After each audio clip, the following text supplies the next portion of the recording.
Jim Barton is with us, and Jim, in talking with you, you've played a role in the careers of two of our inductees today, Jeff Giuliano and Rand Pecknold. And tell us about Jules. I followed his career closely at BC, and then later on the Monarchs, the LA Kings, over in Germany and Russia, and now as a coach. What was Jules like as a youth hockey player? He was a very hard worker. He had a great deal of talent. Skating-wise, he was one of the better skaters that I had ever seen at that level, and he just worked very hard. And I think that's really, as he went through, on from the youth hockey into he went to St. Paul School and then on to BC, and so he's one of those guys that had to work harder than most guys, and he did. So he's always been the epitome, really, of perseverance, and I think that's what made him the player that he was. Yeah, when he first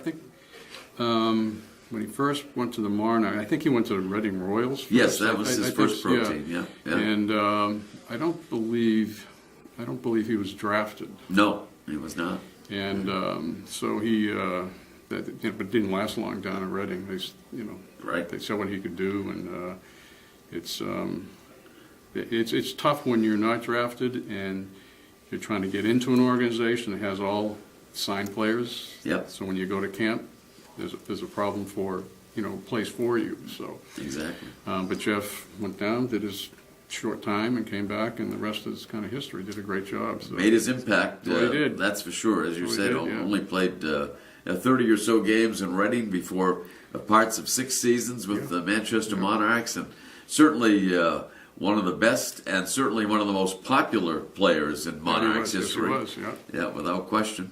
And now Jeff, of course, played at BC, played in 2 national championship games, won one of them. And you were also a Boston College player. Yes, I'm from Needham, Mass. originally. And when I got out of Needham High School, I did a year of prep school over in Cambridge, Mass. and at a place called New Prep, and then I went to BC and played. I went through there on a full scholarship, so I was fortunate. And you played for the legendary Snooks Kelly. Yes, I did. It was towards the end of his career, and I think after I graduated, I think he was trying to pick up his 500th win, and I think that came a couple of years after I graduated. And then after that, I think it was a couple of the coaches, and ended up as Lenny Seglaski and then now Jerry York. So, and I see all those people every year. I play in the Boston College alumni golf tournament down in Walpole, Mass. You see a lot of those older players, former players, and a lot of the young guys that are playing in the NHL now. So, well, it's a great program. It has been for a long time, and one of the great things about playing at BC or BU or Harvard or Northeastern is the Beanpot. Do you have any Beanpot memories? Yes, I do. I hope they're good ones. Yes, actually, yes.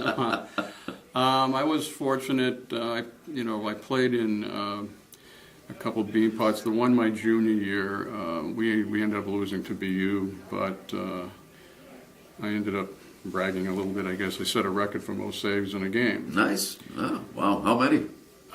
52. Wow, you're a busy guy. And we lost, and that record stood up until 2 years ago. No.